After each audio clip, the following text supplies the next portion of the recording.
प्रश्नावली 1.4 का पहला क्वेश्चन दिया है। पहले का हम तीसरा बता रहे हैं। तीसरा दिया है कि a बराबर x सच दैट x एक प्राकृतिक संख्या और 3 का गुणज है। b जो हमारा सेट दिया गया, b सेट दिया क्या, x सच दैट x एक प्राकृतिक संख्या जो 6 से कम है, यानी कि 6 से कम एक प्राकृतिक संख्या है। तो ये आपका समुच्चय निर्माण विधि में लिखा है, ए और बी दोनों समुच्चय निर्माण विधि में लिखा है। तो पहले इसको सूची विधि में या इसको रोस्टर मेथड में लिख देंगे। तो रोस्टर मेथड में लिखने के ए बराबर क्या आएगा, इसको रोस्टर मेथड में लिख रहे हैं। तो एक प्राकृतिक संख्या जो 3 का गुणज है, तो 3 के गुणज की कितनी प्राकृतिक संख्या होगी, 3 का गुणज मतलब 3 हो गया, 3 दूनी 6 हो गया, 3 त्रिका 9 हो गया, 3 चौक 12, ये सभी कितनी क्या संख्या है, 3 का गुणज है। यानी कि 3 का गुणा करने पर, यानी कि देखिए 3 एक के 3, 3 दूनी 6, 3 त्रिका 9, 3 चौक 12 है, ये 3 के गुणज है। और b बराबर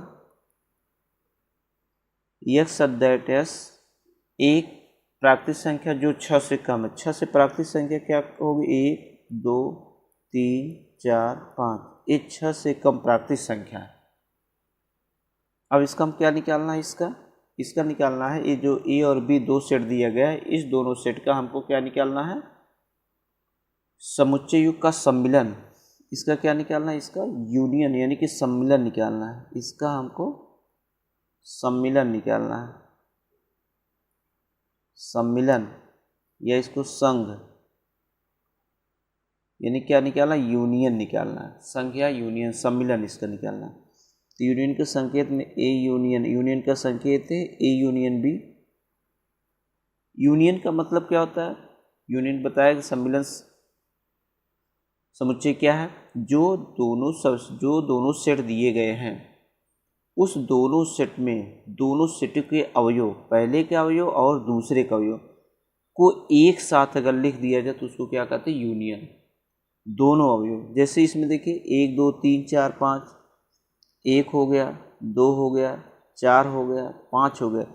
अब दो कुल मिलाकर के पूरा अवयव हम लिखेंगे इसमें पूरा, यानी कि ए बी का अवयव भी और बी का अवयव कुल एक साथ लिख देंगे। थोड़ा सा ध्यान देना चाहिए इसका क्रम का।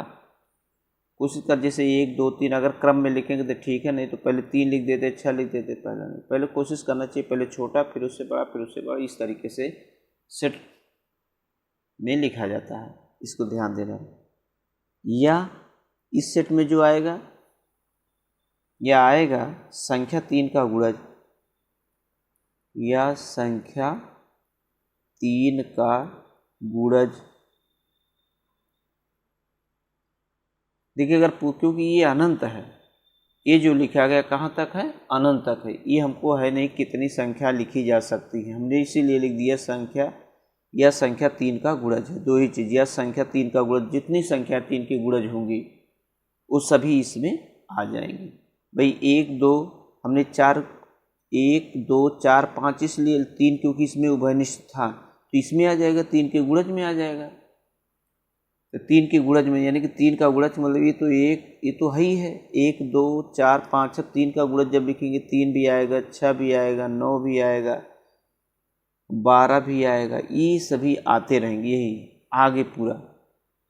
यानी कि संख्या 3 का गुणज का मतलब है कि 3 की संख्या का गुणज भी इस सेट में पूरा है। हमने एक साथ केवल लिख दिया, बस एक साथ में, क्योंकि कितना दिखाते हैं हम, इसलिए इसको 1 2 4 5, तो 1 2 4 5 है ही है, और संख्या 3 का गुणज ले, 3 का गुणज मतलब 3 6, ये सभी क्या होगा, इसका यूनियन हो गया। बाकी आप क्वेश्चन इसमें लगा लीजिएगा। क्वेश्चन नंबर 2 में कह रहा है, ये दिया है आपका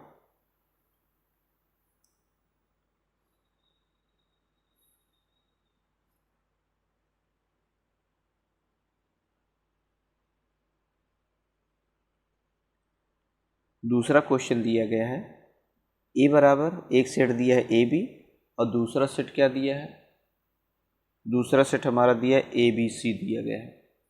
तो क्या पूछ रहा है कि क्या ए प्रॉपर सबसेट ऑफ बी है, और ए यूनियन बी का मान निकालना, दो मान निकालने के लिए कह रहा है। तो इसमें सबसे पहले देखिए क्या है, A subset of B, A subset मतलब समुच्चय ए का, ए सबसेट अब भी तब होगा जो समुच्चय ए के अवयव ए बी समुच्चय बी में है, समुच्चय बी में है। देखिए सबसेट और प्रॉपर सबसेट में की यही अंतर था कि बी में एक ऐसा अवयव हो जो ए में नहीं है। सही बात, ए बी तो है लेकिन सी जो है इसमें है लेकिन इसमें नहीं। यही कहा है कि ए प्रॉपर सबसेट ऑफ बी तभी होगा जब ए का प्रत्येक अवयव बी में हो और बी का एक ऐसा अवयव हो जो ए में न हो। तो दिखाई पड़ रहा आप सामने एकदम है कि ए बी इसमें दिया, इसमें ए बी सी दिया गया है। ए का प्रत्येक अवयव बी में है लेकिन बी में एक ऐसा अवयव है जो ए में नहीं है, सी है ऐसा जो एक ही ए में नहीं है। इसलिए क्या है आपका ए सबसेट ऑफ बी है, ए सबसेट ऑफ बी है, इसलिए ए सबसेट ऑफ बी है क्योंकि ए का प्रत्येक अवयव बी में है और बी में एक ऐसा अवयव है जो ए में नहीं है। अब उसके बाद क्या पूछा कि A union B, A union B, A union मतलब ए और बी का प्रत्येक अवयव लिखना है, ए बी और सी नल दोनों यूनियन का मतलब जो दोनों सेट लिखा है ए और बी लिखा है, ए और बी के सभी अवयव लिखे जाते हैं लेकिन जो अवयव दो बार लिखा उसको केवल एक बार, जैसे ए हो गया फिर बी यहाँ है, बी यहाँ है, एक ही बार लिखा जाएगा और यहाँ क्या है सी है। यानी कि ए दोनों सेटों के सभी अवयव लिखे जाएंगे लेकिन यदि कोई अवयव दो बार है तो उसको कितनी बार लिखा जाए, केवल एक बार लिखा जाएगा। ये आपका क्वेश्चन नंबर 2 है। अब उसी तरीके से तीसरा भी आपको आ जाएगा, कोई दिक्कत नहीं है। चौथा क्वेश्चन देखिए, चौथा प्रश्न, चौथा दिया है एक सेट दिया है ए बराबर दिया है आपका 1 2 3 4, ए के सेट दिया है 1 2 3 4 और बी दिया है बी बराबर दिया है 3 4 5 6 और सी बराबर दिया है सी बराबर है 5 6 7 8 और डी बराबर है 7 8 9 10। ये 4 सेट दिया गया है, 4 सेट है जिसमें आपका क्या है ए बी सी डी चारों सेट दिया गया है। अब इस चारों सेट में हमको निकालना, देखिए हम दो समझा रहे हैं आपको। नंबर 1, अगर आपको पहले क्या पूछा A union B, A union B, A है और बी है, ए और बी के सभी अवयव लिखे जाए। यूनियन का मतलब संघ, संघ का मतलब होता है क्या सभी अवयव, ए के 1 2 3 4 5 6, ये देखिए ए के 1 2 3 4, 4 इसमें भी है 3 इसमें भी है और 5 और 6, ये आपका हो गया ए यूनियन बी। उसके बाद हम आपको एक और बता रहे हैं, पांचवा है, ये दिया गया है आपको A union B union C, ये दिया गया है A union B union C. तो ए यूनियन बी, तो सबसे पहले हम क्या निकालेंगे, ए यूनियन बी निकालेंगे, ए यूनियन बी।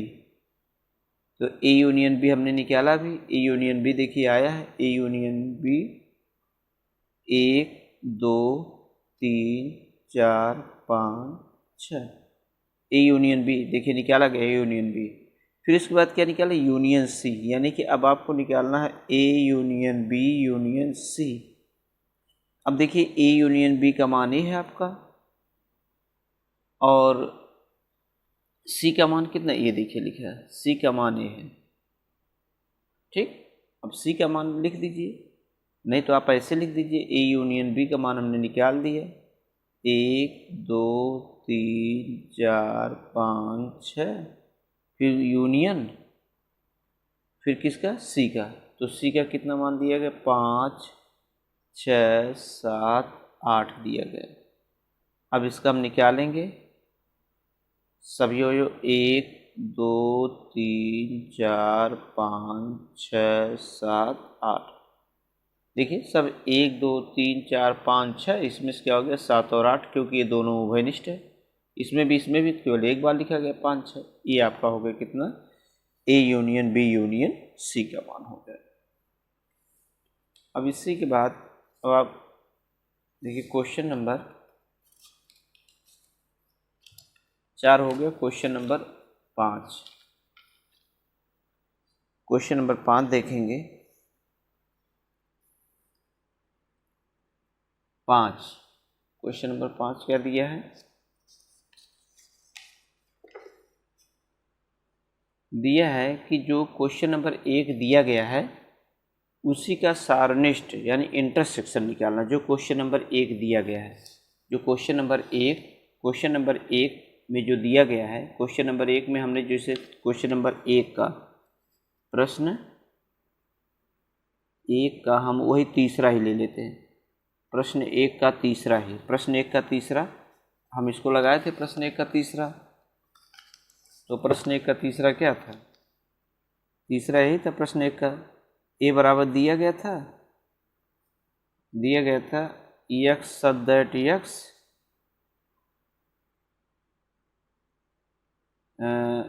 एक प्राकृतिक संख्या, एक्स सच दैट एक्स एक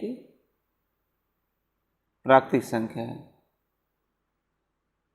एक प्राकृतिक संख्या है और 3 का गुणज है, और 3 का गुणज है। ये दिया था हमने, अभी हमने इसको लगाया गुणज है, 3 का गुणज है, इसको भी हमने बताया है। और बी बराबर है एक्स सच दैट एक्स एक प्राकृतिक संख्या जो 6 से कम है, 6 से कम है। अभी इसको हमने बताया है। अब इसको रोस्टर फॉर्म जब लिखे तो क्या लिखे रोस्टर फॉर्म में, 3 का गुणज 3 6 9 12 डॉट डॉट डॉट। और उसके बाद बी अभी हमने लिखा है, बी इसका 6 से कम बोलो 1 2 3 4 1 5, इसको रोस्टर फॉर्म हमने बदल दिया। अब इसका अगर ए इंटरसेक्शन ऑफ बी निकाला जाए, A intersection of B, A intersection B, intersection देखिए ऐसे चिन्ह इंटरसेक्शन का, ए इंटरसेक्शन बी का मतलब होता है कि जो दोनों सेट दिए गए उस दोनों सेट में क्या कॉमन है, उभयनिष्ठ। जो उभयनिष्ठ अवयव होता है वही हमारा क्या होता है, सार्वनिष्ठ होता है, यानी कि इंटरसेक्शन होता है। तो दोनों में क्या उभयनिष्ठ है, केवल देखिए 3 है, बस केवल 3 के अलावा इसमें कुछ भी नहीं मिल सकता, केवल 3, यही हमारा क्या हो गया, इंटरसेक्शन हो गया। क्वेश्चन नंबर 5 जो दिया गया इसमें कहा है उसने ये कहा है कि जो क्वेश्चन नंबर 1 दिया गया है, क्वेश्चन नंबर 1 के सभी क्वेश्चन को आपको क्या लगाना है, इंटरसेक्शन भी लगाना है। चलिए क्वेश्चन नंबर 6 में हमको दिया है एक ए बराबर दिया, एक सेट दिया है, ए बराबर 3 5 7 9 11, एक सेट दिया गया। एक सेट बी दिया गया है, बी दिया है 7 9 11 7 9 11 13, एक ये दिया गया है। और उसके बाद सी दिया गया है, आपका 11 13 15। और उसके बाद डी भी दिया गया है, डी एक सेट है, डी सेट क्या दिया गया है, डी आपका है 15 17। ये 4 सेट दिया गया है। इसमें पूछा है, हम 2 बता दे रहे हैं। नंबर पहला यदि ये पूछा है कि ए इंटरसेक्शन ऑफ बी, ये पहला आपको निकालना है, ए इंटरसेक्शन ऑफ बी। चाहे तो आप ऐसे लिख सकते हैं इसको, इसमें कोई दिक्कत नहीं। 3 5 7 9 11 इंटरसेक्शन और बी का वैल्यू 7 9 11 13। अब इसमें आपको दोनों सेट को देखो, दोनों सेट में क्या उभयनिष्ठ है, दोनों सेटों में जो दोनों मिला 7 9 11, देखिए 7 9 11 इसमें भी 7 9 11 इसमें भी, यानी 7 9 11, यही इसका क्या हो गया, इंटरसेक्शन हो गया। एक और बता दे रहे हैं, 8वां है, दिया है A intersection A intersection B intersection D, ये दिया है। तो सबसे पहले देखिए जो ये ब्रैकेट में दिया है B intersection of D, B intersection of D, तो पहले बी इंटरसेक्शन ऑफ डी निकाले। बी हमारा क्या दिया है, 7 9 11 13, इंटरसेक्शन डी क्या दिया गया, 15 और 17 दिया गया, डी 15 और 17। अब इसमें उभयनिष्ठ क्या देखेंगे, इसमें जो है आपको क्या चीज़ उभयनिष्ठ है दोनों में, 7 बी और डी है, बी 7 9 11 13, 7 9 11 13 हो गया। और उसके बाद इंटरसेक्शन आपका जो दिया गया है,